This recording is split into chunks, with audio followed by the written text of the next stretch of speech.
Oke, assalamualaikum warahmatullahi wabarakatuh. Halo anak-anak, bagaimana kabarnya? Nah, langsung saja ya. Hari ini Teacher Rosi akan membahas soal ulangan harian di BKS-nya, subtema 2, tema 1. Nah, kemarin itu kan kita sudah membahas sampai materi atau sampai mata pelajaran bahasa Indonesia yang bagian A.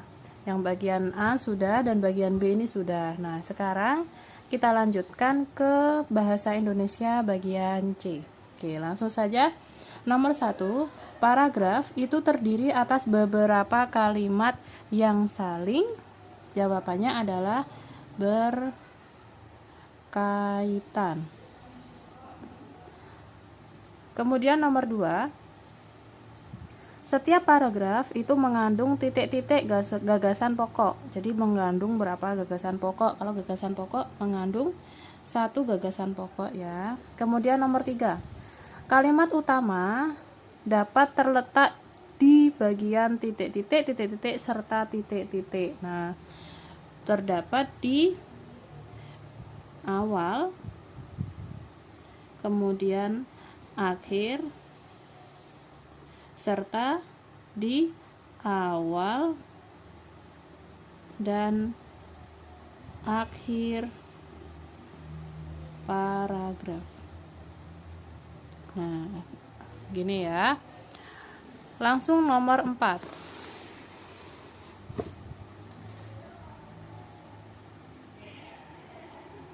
Dalam membuat ringkasan teks, isi ringkasan harus titik-titik sesuai dengan teks atau menggambarkan isi teks sesuai isi ringkasan harus titik-titik sesuai dengan teks. Harus apa? Singkat.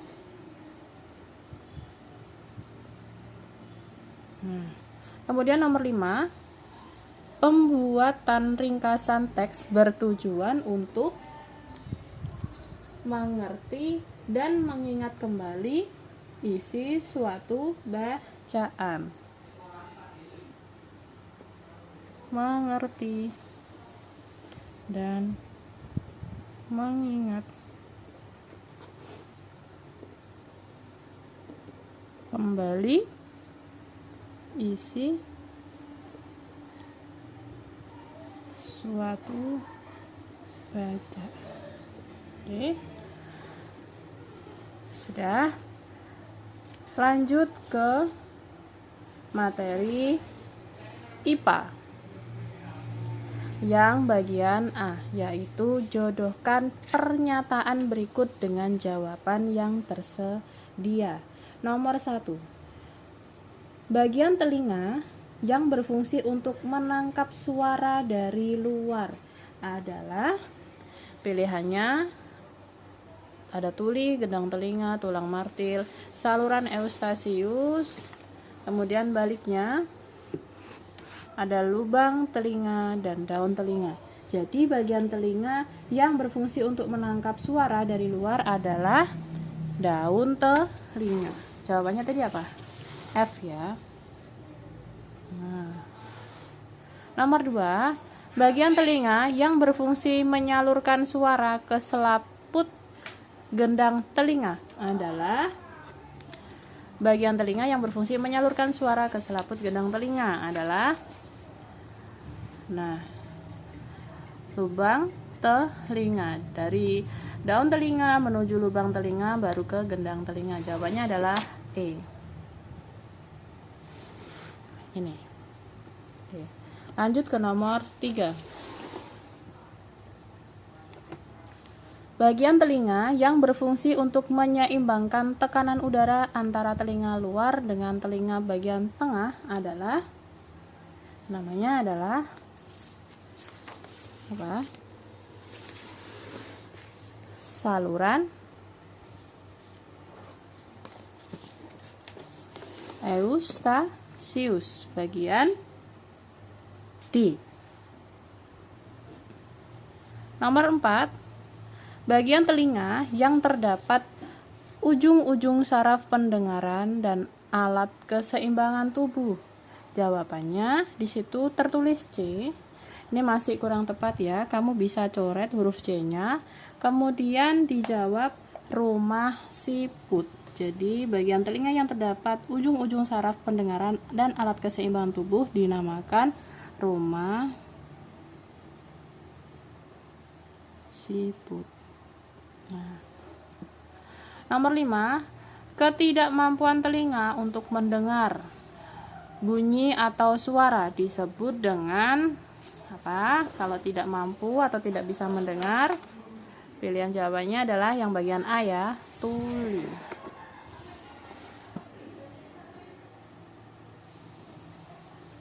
Oke, gitu ya. Langsung bagian B nomor 1. Perhatikan gambar itu. Ada gambar atau penampang bagian-bagian telinga. Bagian telinga yang ditunjukkan oleh nomor 4 ini adalah bagian tulang sanggurdi. Nah, ini materinya bisa dilihat di bagian depan ya, di bagian depan-depan. Itu kalau kalian membaca itu ada materinya di halaman bagian depan-depannya. Nah, contohnya ini nih. Sebentar. Nah, ini ada di halaman 46. Nah, nomor 4 tadi ini kan ya. Nah, di sini jawabannya adalah tulang sanggurdi. Silakan bukunya dibaca.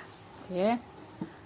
Lanjut nomor 2. Berikut ini yang bukan merupakan telinga bagian dalam. Ya, berikut ini merupakan telinga bagian dalam kecuali berarti yang bukan berada di bagian dalam adalah tulang martil. Berada di mana tulang martil? Yaitu berada di bagian tengah. Oke. Kemudian nomor 3.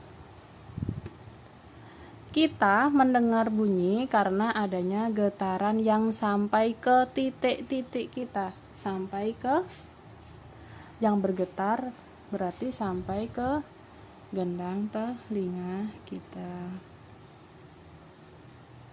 Nomor 4. Suara yang telah ditangkap oleh titik-titik kemudian diteruskan lewat lubang telinga menuju ke gendang telinga. Suara yang telah ditangkap oleh yang bagian luar yaitu daun telinga. Nomor 5. Getaran dari gendang telinga menjadi lebih besar di telinga bagian titik-titik dan diubah menjadi pesan atau sinyal listrik di telinga bagian dalam. Berarti di bagian mana yang lebih besar? Di bagian tengah. Jadi setelahnya gendang telinga itu dia suaranya itu menjadi lebih besar atau getarannya itu menjadi lebih besar. Langsung bagian C, nomor 1. Sebentar. 1.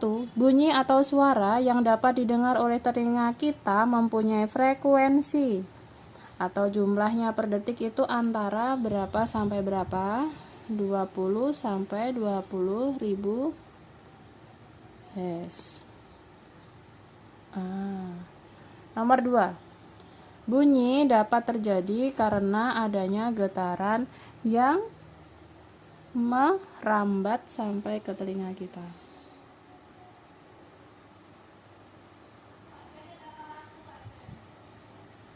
Nomor 3. Telinga bagian tengah terdiri atas tulang martil, tulang landasan, dan tulang sanggurdi. Ketiga tulang itu disebut dengan tulang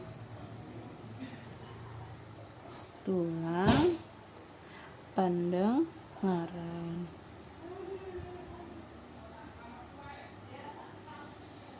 Oke, nomor 4.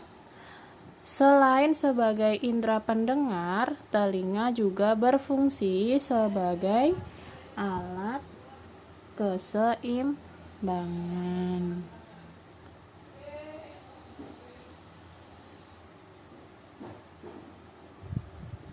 Nomor 5. Agar telinga kita selalu sehat, maka kita harus selalu membersihkan telinga secara teratur.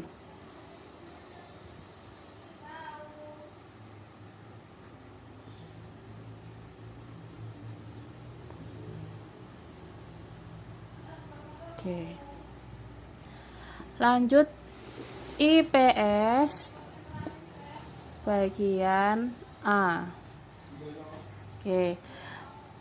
Nomor 1, tempat ibadah orang Islam adalah masjid F. Nomor 2, tempat ibadah orang Kristen dan Katolik adalah gereja. Nomor 3, tempat ibadah orang Hindu adalah pura.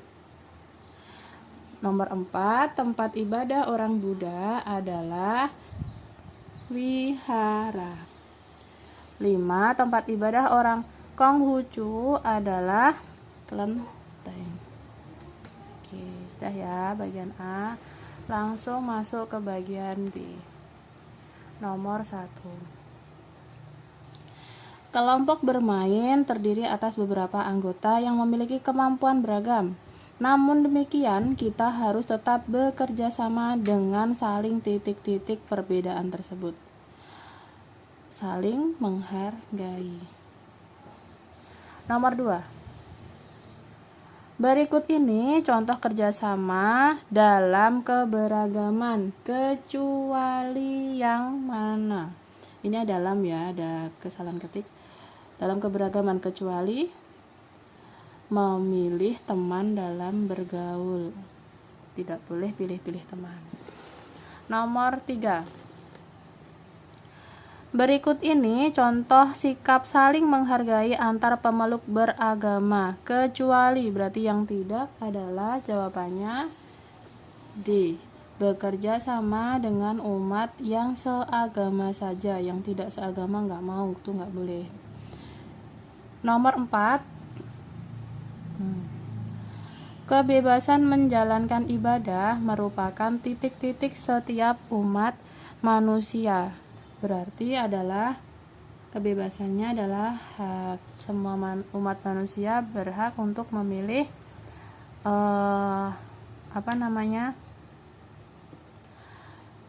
agamanya masing-masing.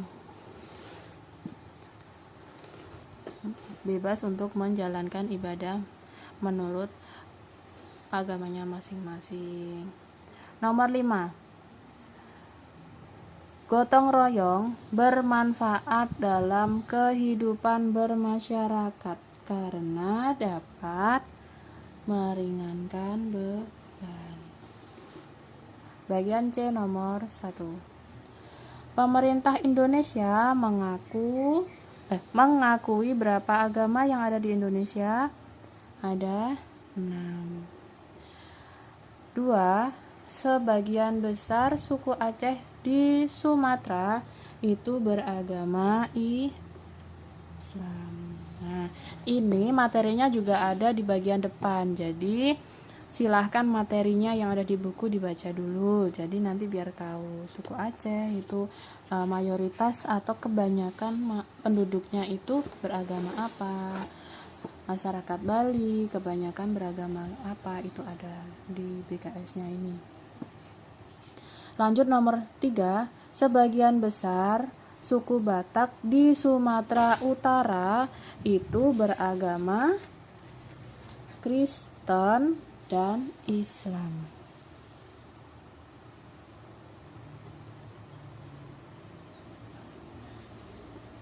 Nomor 4, sebagian besar penduduk Bali itu memeluk agama Hindu. Nomor 5, jaminan negara terhadap warga negara untuk memeluk dan beribadah diatur dalam Undang-Undang Dasar 1945 pasal 29 ayat 2. Nah, sudah ya. Pendidikan jasmani kita lewati, langsung masuk ke seni budaya dan prakarya SBDP. Nah, bagian yang A nomor 1. Nah, materi SBDP bisa dipelajari di bukunya, Teacher tulis di sini pada halaman 44. Itu ada semua ini pengertiannya. pola lantai, ragam iringan, ragam gerak, wirasa, wirama, wiraga itu apa, ada semua materinya, bisa nanti langsung dibaca di halaman 44 yang bagian depan. Nah, nanti dibaca ya setelah ini. Langsung nomor 1, sebuah tari harus memperhatikan gerakan badan, baik dengan posisi berdiri maupun duduk. Itu adalah kalau gerak berarti raga, wiraga. Nomor 2, seni tari harus memiliki unsur irama yang bisa menyatukan antara gerakan badan dan musik pengiringnya, baik dari segi irama maupun temponya. Jawabannya adalah E ya. Wirama itu irama. Nomor 3, tarian hendaknya mampu menyampaikan sebuah perasaan yang ada di jiwa, baik melalui sebuah gerakan dan tarian atau ekspresi penarinya. Itu disebut dengan wirasadi. Perasaan, rasa berarti wirasa. Nah, kemudian lanjut yang bagian baliknya. Nomor 4, sebuah tarian bisa terlihat indah jika semua anggota badan berkolaborasi. Ini adalah pengertian dari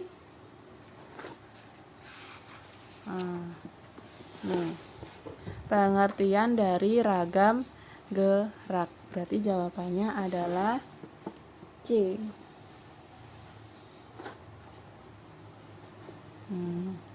Nomor 5, suatu tarian bisa dinikmati jika ada musik yang ritmis dan cocok dengan gerakan tari tersebut, sehingga tercipta paduan yang indah antara musik dan gerakan tubuh. Itu adalah pengertian dari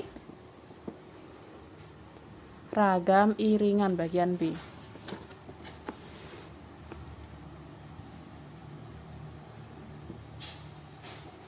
Oke. Nah, sekarang lanjut ke yang bagian B. Tata letak penari dalam pertunjukan tari itu disebut dengan formasi tari.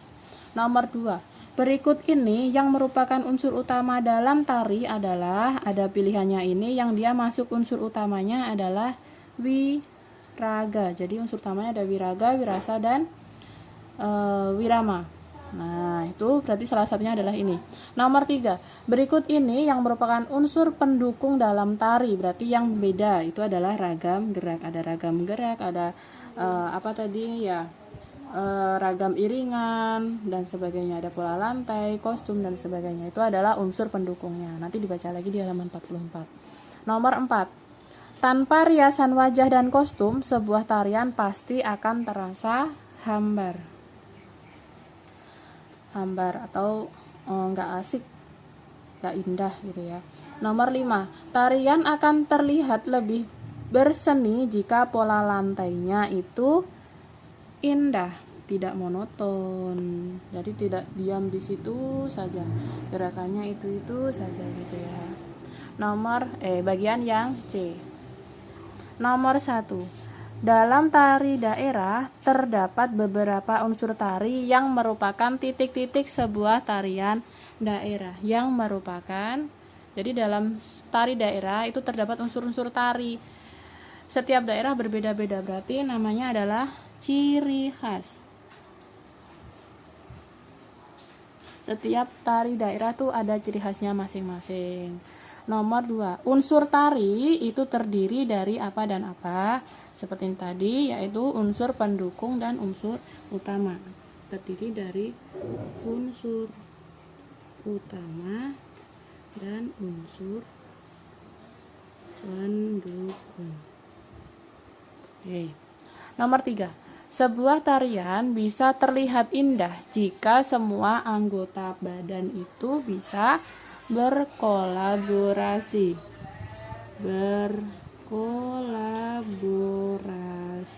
Maksudnya semua anggota badan bekerja sama untuk bergerak biar menjadi indah. Jadi tidak ada yang diam cuma tangannya doang atau apa, tidak, tapi semuanya bergerak, itu nanti menjadi lebih indah. Nomor 4, tanpa riasan wajah dan kostum, sebuah tarian akan terasa sama ya, hambar atau membosankan, boleh. Nomor 5, tarian akan terlihat lebih berseni jika pola lantainya juga indah, karena seorang penari tidak mungkin berdiri dalam satu titik saja, tetapi harus bisa menyesuaikan tempat dan penontonnya.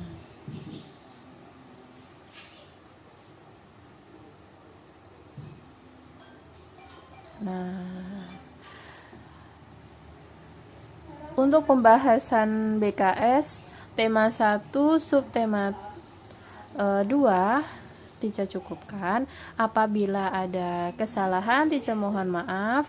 Apabila ada yang ditanyakan, silahkan setelah ini bisa japri ke Tica Rosi untuk menanyakan. Bagian yang D silahkan dikerjakan mandiri di buku BKS-nya masing-masing. Terima kasih, Teacher cukupkan. Wassalamualaikum warahmatullahi wabarakatuh. Semangat belajar ya.